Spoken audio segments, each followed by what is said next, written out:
Welcome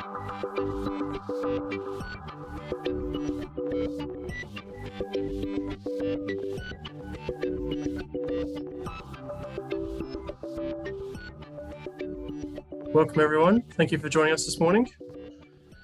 We are now at SustainabiliTEA number 9. That's come all so quickly. Yay, Here we are, let's say.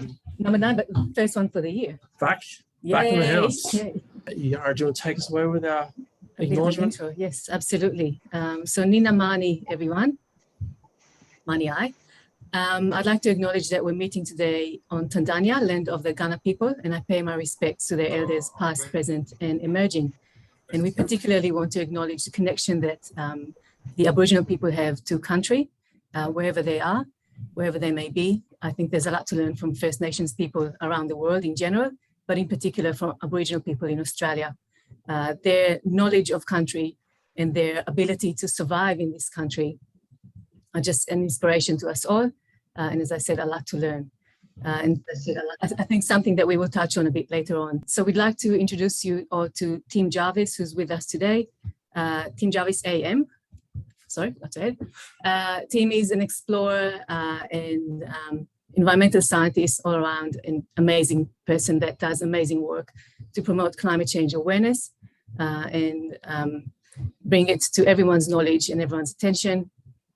Make sure that everyone knows not just what's happening, but also what they can do about it, which is the focus of the conversation today.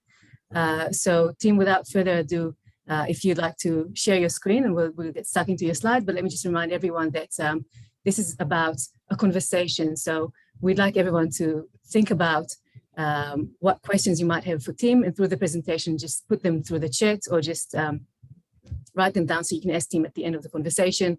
And we can all have, or hopefully have a robust discussion around climate change. So Tim, if you'd like to take us away. Thanks, Yaara. Thank you, everybody. Good to be with you all. Yaara said the brief is very simple. You've got 10 minutes to set the scene about climate change, your journeys in Antarctica, state of the planet, and what we can all do. So I'll endeavour to kind of rush through that.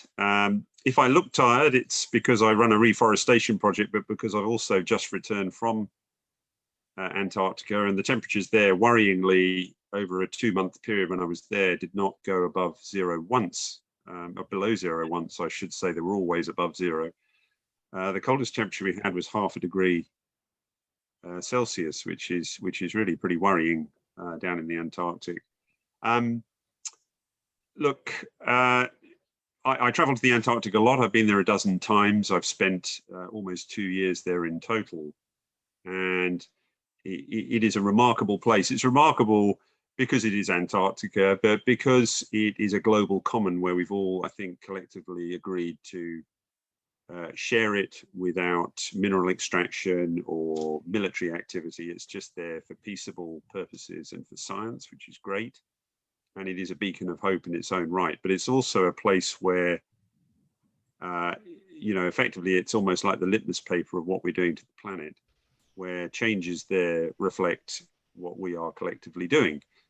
And it is a worry because Antarctica in its own right is obviously worth protecting, but of course the amount of ice and water locked up in that ice that it contains is vast and has major repercussions if it were all to melt. This picture here shows what I'm talking about. These are my tracks kind of coming out of the screen towards you, if you like. And I took this shot 600 kilometers from the South Pole on my bid to get to the South Pole and out the other side, which I did.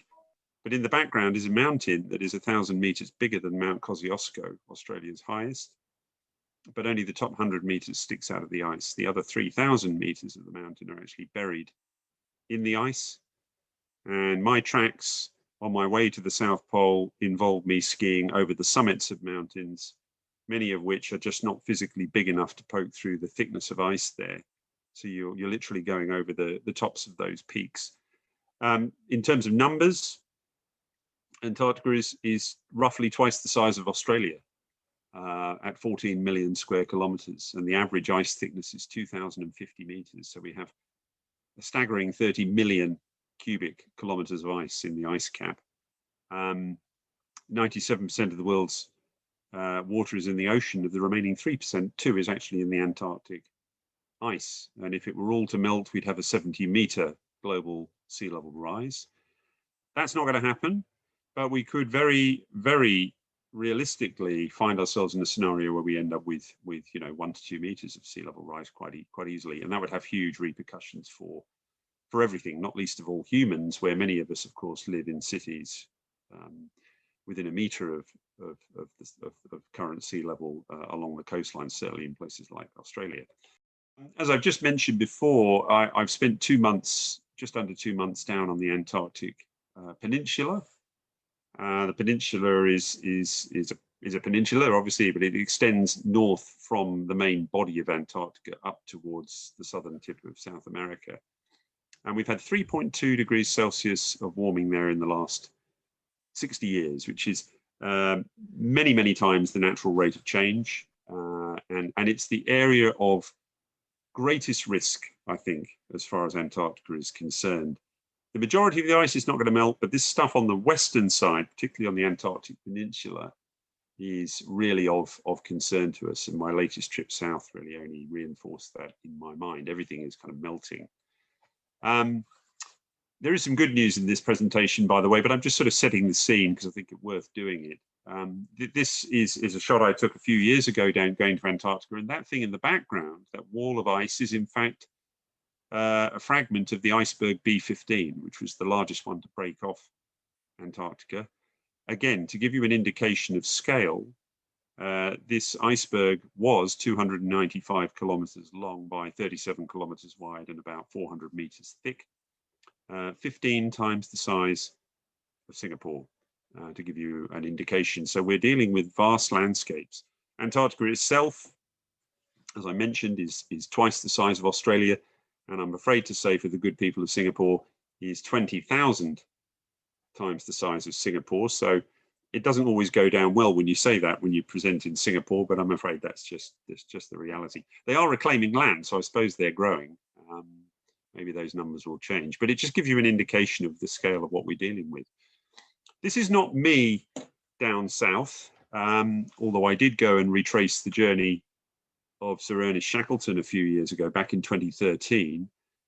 Nor is it Ernest Shackleton, actually. This is someone called Duncan Cass, who was a guy who went to the same subantarctic island of South Georgia that both Shackleton, the polar explorer, and myself 100 years later went to. And this shot shows them traversing the end of a glacier. And if you can imagine, Shackleton, for those of you who know his story, his journey was to try and escape Antarctica after his ship sank. And you may have seen images of the fact they've just discovered the ship recently. And his journey, when he finally reached this island, was to get to a whaling station and raise the alarm. And so he was going from kind of left of screen to right of screen across this wall of ice. 60 years after him, in this shot, for Duncan Cass, that glacier has already melted back from where it was for Shackleton, which was right out into the ocean. And if I run a little dissolve, you'll see that my ship appears 50 years after Cass, and of course the glacier has gone altogether. If I turn the camera around and pointed it back up the valley, you'd see it's retreated some 10 kilometers back up the valley. So it's a very clear indicator of change. I'm going through things quickly, but I just wanted to talk to two megatrends that are going on the planet. This is very evidently not a polar shot. This is one of the only two remaining northern white rhino. Unfortunately, both are female, and we're now reduced to artificial insemination of frozen northern rhino sperm to try and bring this creature back from the brink. But I put it up here just to talk to the first of the two megatrends we're facing, which is the loss of biodiversity. And basically, if you go back 10,000 years to the beginning of human civilization, give or take, 10,000 years ago, wild animals were 99% of the animal biomass of the planet, and humans were the 1%. Fast forward 10,000 years, we and the animals we consume are the 99%, and wild animals account for only 1% of the actual physical animal biomass of the planet.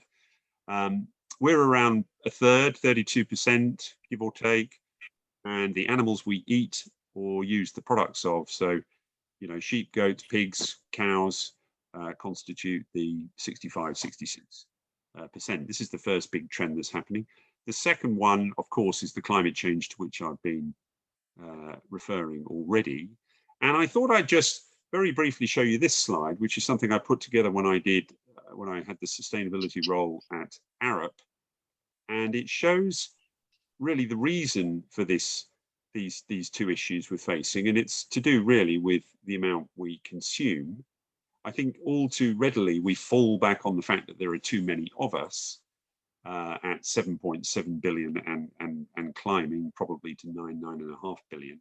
But I think really it's more a feature of how much we all consume.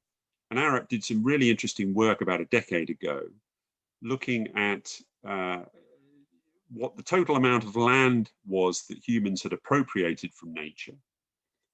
And they divided that number, around 14 billion hectares, by the way, at the time of writing, by the number of us that there then were, which at the time the work was done was around 7 billion.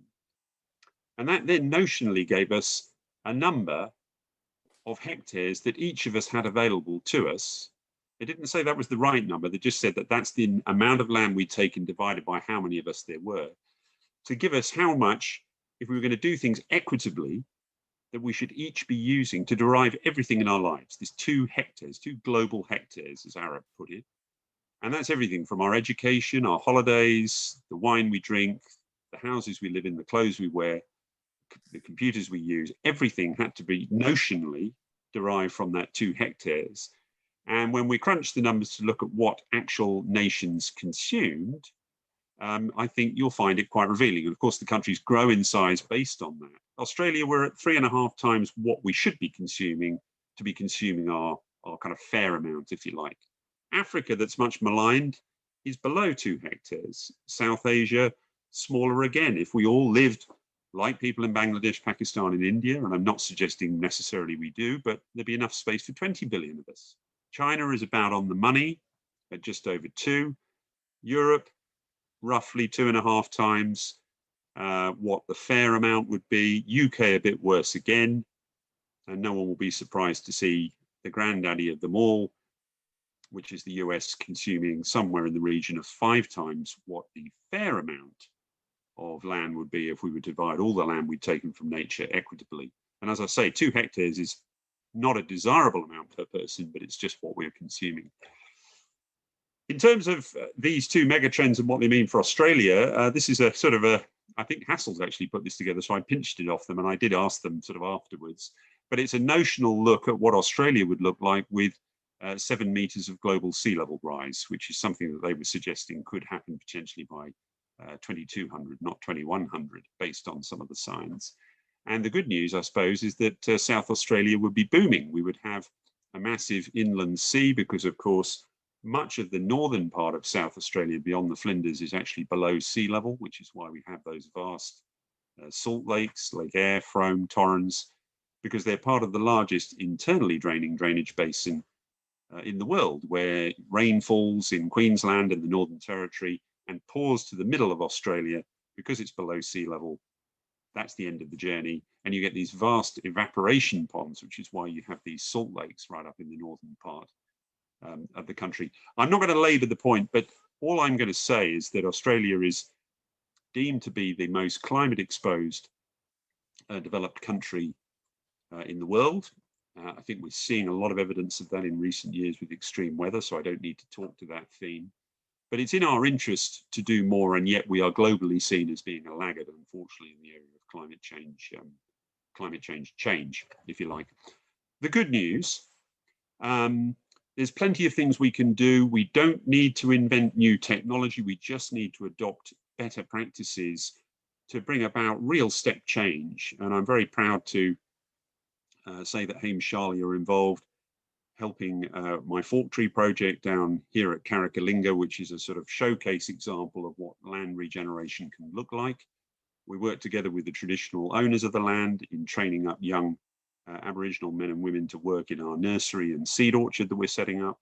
And the idea is to green the landscape, but also to act as a repository of really rare species that will grow in our orchard Then we harvest seeds from them, take them to the nursery, put them in small pots and export them off-site to green other parts of the Fluria with some of these really rare plants and bring them back from the brink. The point I want to make is that ETH in Zurich, the leading university, said that Australia has the 5th biggest potential in terms of available land to actually plant trees for the benefit not only of us, but for the benefit of others.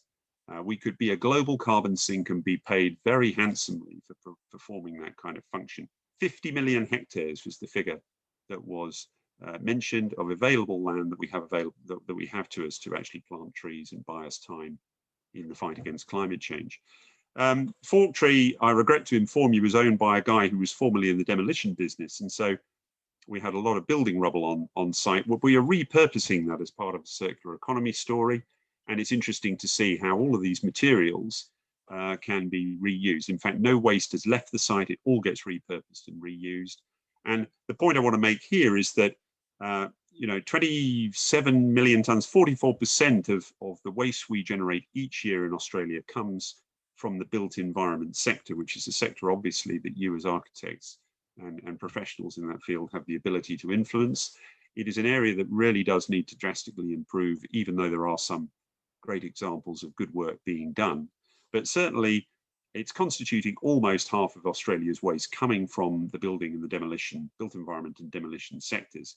People used to laugh at me cleaning these bricks one by one, but they're not anymore now that I've got 30,000 of them. They cost $1.50 each. So it's interesting to see how things have changed, and they make for wonderful landscape features. This is a 37 cubic meter Gabion wall made out of essentially 100% building rubble with just the nicest half bricks on the outside and the top, so you can't see the nasty stuff in the middle, the concretey bits and that kind of thing. So waste is only waste in people's minds, but it's opportunity for others. In terms of your sector, really, again, one could do a whole very lengthy presentation on opportunities here, but when you think that steel is almost 8% of the global carbon footprint, cement production, similar figure, 7 to 8% of global carbon footprint in terms of CO2 emission, and you think that roughly a third of Australia's baseload energy production goes towards the energy needed to heat, light and cool buildings, you start to see that your sector particularly has just an incredible role to play in making positive change, and both from the construction phase of activity, but also from the ongoing operational efficiency of buildings. This is in the City of London, where Arup did a lot of work. This is, we've got microgrids, solar, black water recycling, a SCADA system that allows efficient use of energy. It's a really shining example of what can be done. There was some retrofitted glass put onto certain buildings, work done on facades. There's some great opportunities, not only to design better buildings from the outset, but also to retrofit subsequently. And as I say, it has a huge impact. And there's some great stuff going on. I mean, we've got plenty of reasons to be hopeful. Some of the work recently that's been in the media, Mike Cannon-Brookes pushing for a sort of, a friendly, aggressive takeover bid of AGL. I think it would be a great thing to do. They are decarbonising far too slowly. A cynic would suggest they're just trying to sneak in getting to zero emissions by 2050. But really the important thing is the speed at which we get to zero emissions of CO2. We don't want to do it in 2049. We want to start really transitioning now. Mike Cannon-Brookes is one of the big backers behind Sun Cable, which is a 120 square kilometre solar array up in the Northern Territory, the intention being to actually supply power to the whole of Singapore. And having grown up for 6 years of my youth in Singapore, this need is very great. They have to buy their power from Malaysia at great expense and are rather over a barrel as a result. And so we could be a net energy exporter from here in Australia. In the case of Sun Cable, it would be a 3,700 kilometre cable under the ocean. But if it was to go ahead, which I'm hopeful it will, it'll result in actually 10 gigawatts of power just from that one array. which will be about 20% of all of our total installed renewable to date. So there are really positive things happening on the energy side. There are great opportunities in terms of us reconfiguring landscape in Australia for better biodiversity and also climate outcomes. And as I say, the built environment sector just has a huge role to play in being more efficient, both in terms of construction, but also operation. And these things have a win-win, not only for the environment, but also for the back pocket of a property developer or a strata company or a client more broadly. So it's a good news story with a very short ROI often, a lot of these improvements. So look, I think I'll leave it there because that's well and truly 10 minutes, but I don't want people to feel that it's all doom and gloom. I think we have just enormous opportunity, and I certainly think the built environment sector has got a major role to play. Absolutely. Wonderful. Thank you, Tim. Very positive message indeed. You managed to swing it back. Yes, bring us to a positive place. Appreciate it. If you'd like to segue from rhinos to solar panels in 6 yes, slides. it's all connected. Yes. So if anyone has a question, please either pop it in the chat or just put your hand up, and we will take your questions. But if I might, as usual, abuse my power as the presenter and then pop in with the first question, Tim. Just wondered, what's your view on the scientific approach versus the First Nations approach, how the two sort of meet in the middle, if they indeed meet in the middle, because I know that you're familiar with both. Just interested to hear your personal take on this. Well, it's a very interesting point. I mean, I think my main area of work now, even though I do work in the energy space, is really working in green landscapes. And in that regard, there's much we can learn. I had the privilege of chatting with Bruce Pascoe on Monday at WOMAD, and also Charles Massey, who wrote the book Call of the Reed Warbler, which is all about him basically as essentially a Caucasian farmer in his 50s, suddenly having an epiphany and realizing he was running the land ragged with the way he was farming. He was farming it like it was Europe, rather than Australia, with completely different rainfall and soil and needs. And Annika Molesworth, who is a very inspiring woman, who is the head of the Farmers for Climate Action Group, which now has 7,000 members, by the way. And these aren't people who are just on the mailing list. They're actually farmers who are genuinely interested in changing. So long story short, Yaara, I think there's much we can learn. Burning practices, leaving land fallow to allow it to recover, growing native plants which have huge commercial value and yet are better suited to the climate. I don't know if anybody knew this, but kangaroo grass, which is one of our main native grasses, Themida triandra, this stuff costs $100,000 a ton. It's not $50 a ton, it's $100,000 a ton. And when a lot of the big mining operations in places like Whyalla, Iron Knob, that sort of iron triangle, when those open cut mines reach the end of their life, they are duty bound under the law to rehabilitate them with native grasses as part of the restoration rehabilitation process. What do they need to put in? That. So we can talk to farmers about, rather than working hard to be growing wheat, doing it tough. This year has been good for them, of course, but every good year, and unfortunately the agenda gets pushed back a bit, but under normal circumstances, personally, if I were a farmer on somewhere like the Eyre Peninsula, I'd far rather be growing native grasses for all the benefits it brings for the birds and the wildlife, also for climate tolerance, and also the fact that commercially it's going to make sense for them into the future. So I think there's so much we can learn. Absolutely. One from me then, kind of taking on from that, what you're saying there, Tim, what can we maybe learn from your experiences with working with First Nations people that us and our audience today can utilise their own lives? Well, I think the first lesson probably is the fact that it's a two-way street. You really, and it's got to be tolerance on both sides. I think some of the older traditional owners of the land, and in fact, Forktree actually sits on the sort of cusp of Narrandjeri land from the south, and Ghana land to the north. So for a start, I've been very welcoming of both communities. There's a little bit of internal discussion between them about sort of who owns what, but it's all very friendly. I think, you really have to listen. There's no point just getting people involved in your set agenda. You've got to be prepared to really take a step back and go, well,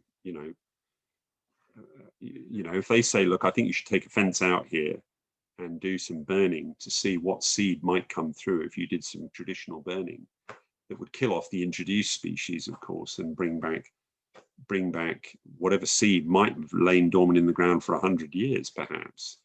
You have to be open to that.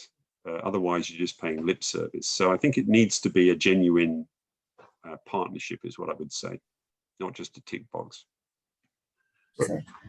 Speaking of which, Tim, I know that you're doing a lot of work with students at Fork Tree.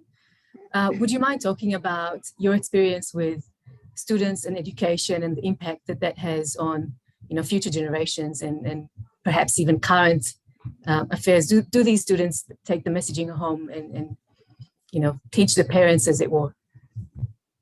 Look, that's a really good question, Yaara. Yeah, we've got 28 school groups coming between next week and October, and that's just word of mouth.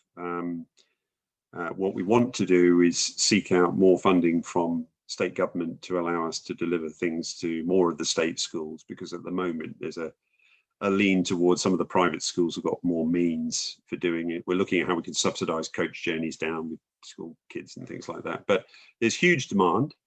The macro piece here is that, in Australia and New Zealand, almost 25% of the population are in further education of some kind, whether it's young kids in kindy, preschool, primary, secondary, TAFE, uni.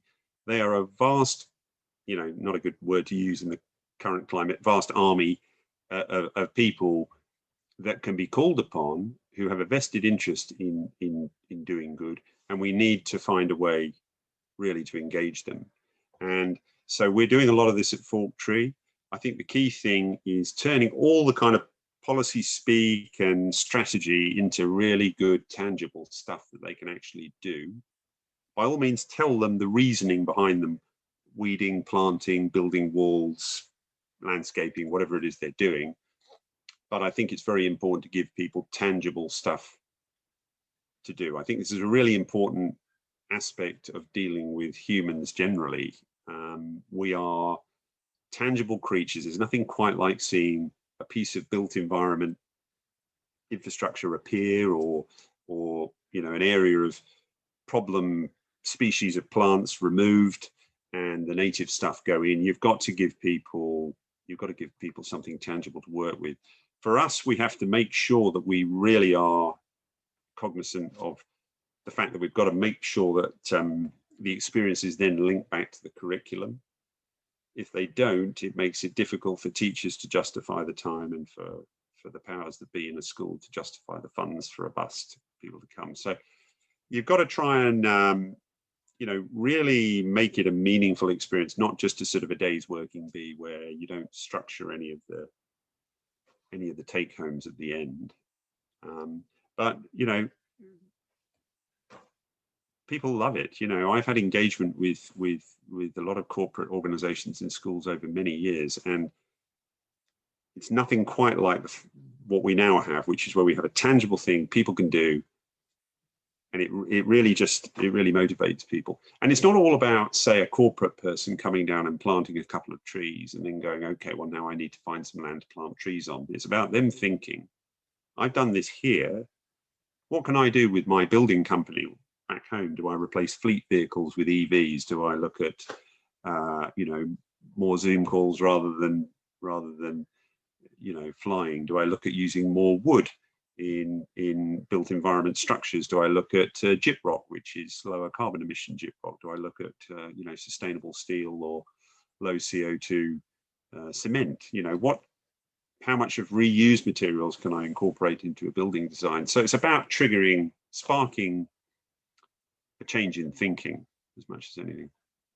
Yeah, we spoke in the past about that sense of purpose and how important it is to well-being. And sorry for dominating the conversation. If anyone does have a question, please feel free to jump in. I see that Ian has a question for us. Ian, do you want to let us ask your question, or would you like to unmute yourself and ask the question directly of Tim? Hi, Tim. Can you hear me? I can. Yes, we can. Okay, great.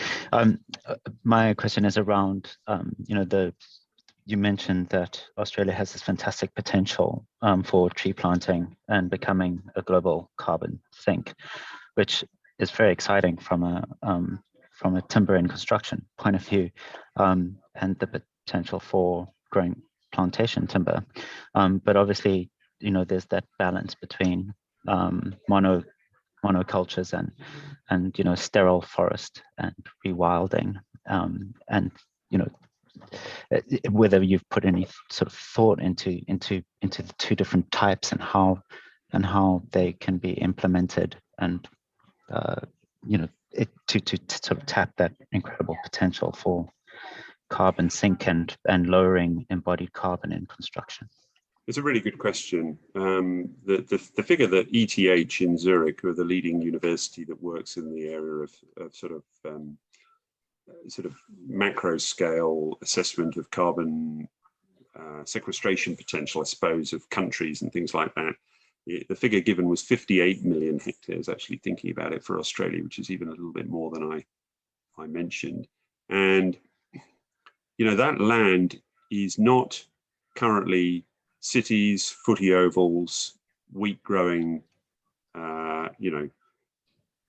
it is the margins of land that are being underutilized. That 58 million hectares is kind of the spare stuff, if you like, without, massively disrupting existing farming operations or cities or anything else, roads.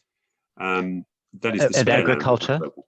And agriculture, does it? And including agriculture, yeah, agriculture. Right. So it's land that so agriculture is already accounted for. The 58 million hectares excludes agricultural land, or includes? No, it includes agricultural land. It does. But it's things like, for example, if one were to drive to Melbourne, which I don't do very often, even less so in COVID, but when one does, you've got a roadside verge between the road and the first farmers' paddocks that are often sort of 50 meters wide, with small amounts of low carbon sequestering plantings in there. You've got sections of land, vast tracts of land like that could be planted out with more appropriate vegetation types to sequester CO2, for example. But your question about ensuring we don't just end up with plantation Tasmanian blue gums everywhere is a very, very, very valid point. It then goes back to a question that was asked again at a very good talk I went to on Monday at WOMAD. They have the Earth Talks there, and it was all about insects, actually. But somebody said, okay, so how much land do we need to return to nature as a percentage, roughly, to have enough insects to perform ecological functions like pollination and stuff like that? Can you give us a figure? And of course, the guy responding, gave a very long answer, but he basically said it's not that simple to give you a figure. But if I was really forced to give you a figure, I'd say 30% of land, agricultural land, needs to be returned to nature. And this is a number that you'll if you Google it, you'll find it bandied about 30%. There's an ARC linkage grant that Forktree, Adelaide University, a series of other landowners, a series of other academic institutions, and some private organisations have jointly applied for from federal government to look at what the strategy would look like to try and return 30% of the Hills and Fleurieu region to nature. Could it be done? Is there enough space to do that? What would we have to forego if we did do that? How would people be compensated? How do we do it without scaring people? A whole bunch of questions. So 30% is kind of the notional figure. But the other big trend, of course, is the fact that, we have terrible problems with things like obesity in this country. We are essentially over-consuming on the food side of things. And, 50% of the habitable land on the planet is given over to agriculture, 50%. 75% of that 50 is for grazing animals that we consume. So by my skewy maths, that's about a third of the habitable space on the planet is given over to animals we eat. Now, we could transition away from that heavy meat-based diet to something more sustainable. And of course, cows emit methane as well, which is a further issue. That would then give us the opportunity to operate agriculture far more efficiently and give plenty of space for the carbon sequestering stuff like, plantation timber, maybe for the building sector, but also plenty of habitat value, biodiversity re-establishment as well.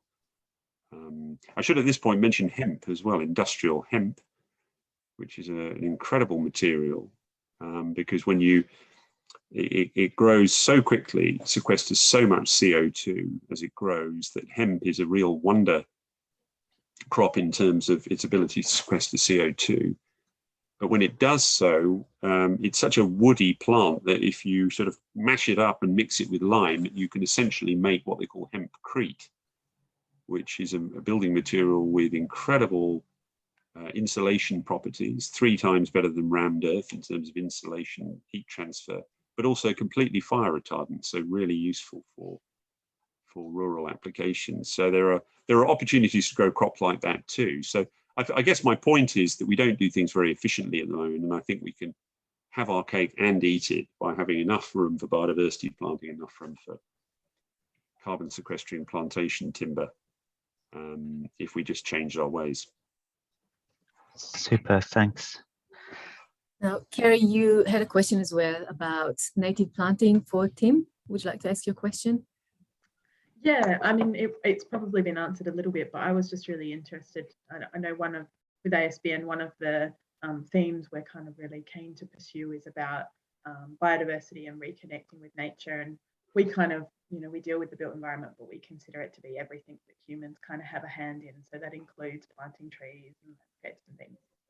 So I was just really interested to hear your experiences in kind of and successes in reconnecting people with nature. I think you did answer it a little bit with the school question. But... Look, it's a very good point. There's some really fascinating research coming out now about not only the physical benefits of us spending more time in nature, but also the mental benefits. And I think even though we all kind of intuitively know that you go away for a weekend and you find yourself in nature, you relax, you feel good, you take a deep breath of air, you wake up in the morning in a green space, and it sort of replenishes your reserves.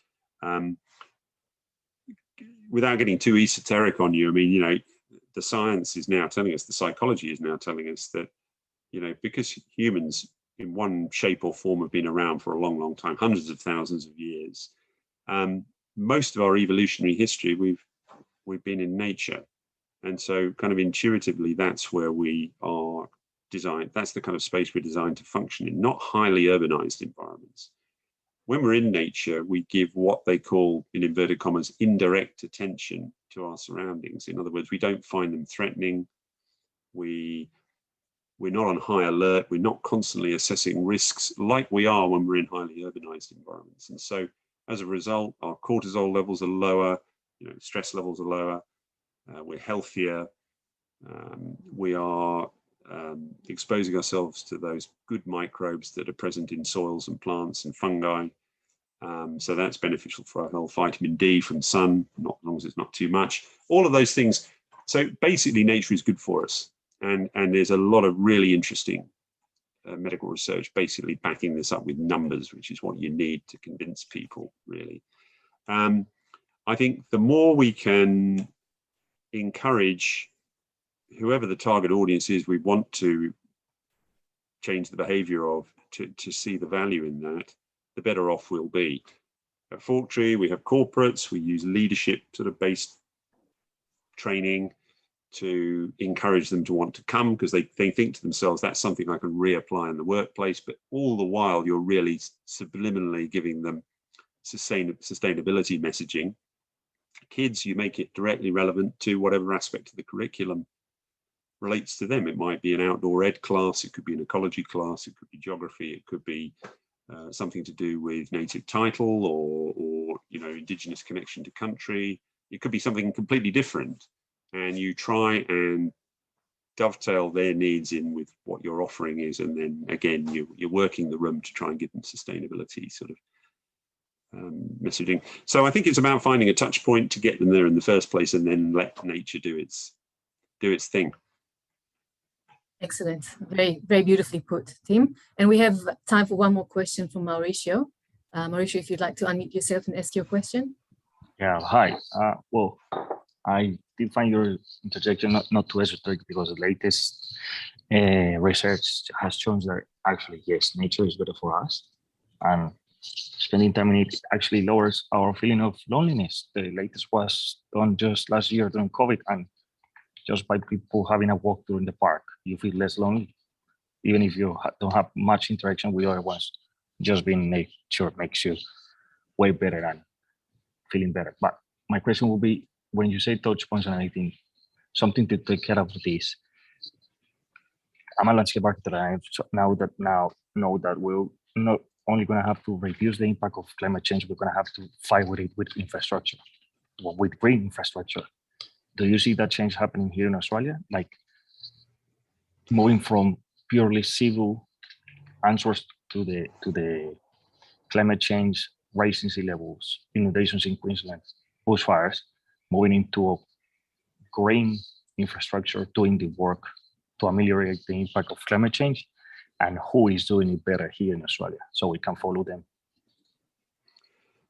Yeah, thanks, Mauricio. That's a big question, but yes, I mean, I think the only, and I really mean this when I say that, the only upside of all of the terrible extreme weather events we're having, and of course the East Coast at the moment is underwater. We've had terrible fires only 2 years ago that have now been replaced in our memory with this flooding happening on the East Coast.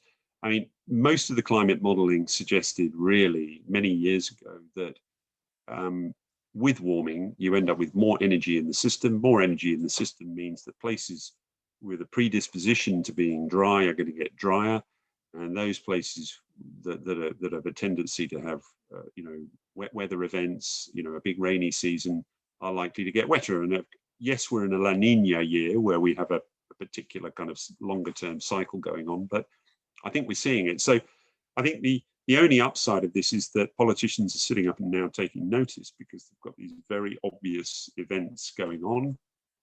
There will be areas where it'll be uninsurable to build housing for people based on flood risk into the future, in places like near Brisbane and on the east coast of New South Wales. So I suppose that stuff is making it really tangible for people, and that's pushing the industry forward. Having said that, the industry have done some good work. The Green Buildings Council is a very good source of information on things. They're doing some really interesting work, but so are companies like Lendlease. They're doing a heck of a lot of work on trying to reduce waste during the construction phase of their operations. And I spent a long time working with the strata industry, which isn't a very sexy industry, but at the end of the day, strata involves managing apartment buildings, where a lot of us who in the future will live in apartments in cities, because that's the kind of the global trend is moving us towards cities and increasingly into smaller areas. And they're really concerned about their footprint and are doing great things, because longer term they can also see a commercial imperative, which is that younger people won't want to move in and buy an apartment in a building that doesn't have good green credentials. So look, I think there is a lot of good work going on. It's just that we need to accelerate it as fast as we can, and that's across not only energy but also water and waste. 10% of the water use in CBDs comes from those commercial buildings in the middle of town, for example. So there are multiple reasons for us to want to do it, both in terms of the bottom line, but also in terms of making our buildings, if we're a property developer, attractive to, say, commercial tenants. If we're an apartment property developer, making our buildings commercially appealing to particularly younger generations of people who might think about buying an apartment in there or renting an apartment. So I think things are changing due to to a combination of just sort of awareness of the fact that climate change is real through these extreme events, but also just the public demanding more. Beautiful, beautiful notes to end on, Tim. Thank you very much there. And sorry to everyone that had a question we didn't get to, but we will continue this conversation in our chat if anyone wants to jump in later on the ASBN website and check out what offerings we've got. And we're always happy to promote these conversations offline as well as online. So please do continue to follow the ASBN and join our events. And thank you so much, Tim, for today's presentation. It was magnificent. Thank you, Yaara. No, I really appreciate it. And also thanks again, not a commercial plug, but thanks again to Haim, Sharley for all their support with what we're doing at Falktree. It's been great. It's entirely our pleasure, Tim. It's a great project and we're happy to support it. And I'm sure everyone here would be happy to learn more about Falktree and maybe come down and maybe plant a tree or clean a brig, do your bit. Good tea, bad coffee, good company. Wonderful views. Hugely uplifting. Yeah, excellent. Thanks very much again, Tim. We appreciate everyone joining us today. Thanks, everyone. Thanks for joining us today, and we'll see you at the next event. Cheers, guys. Bye. Thank you. Cheers.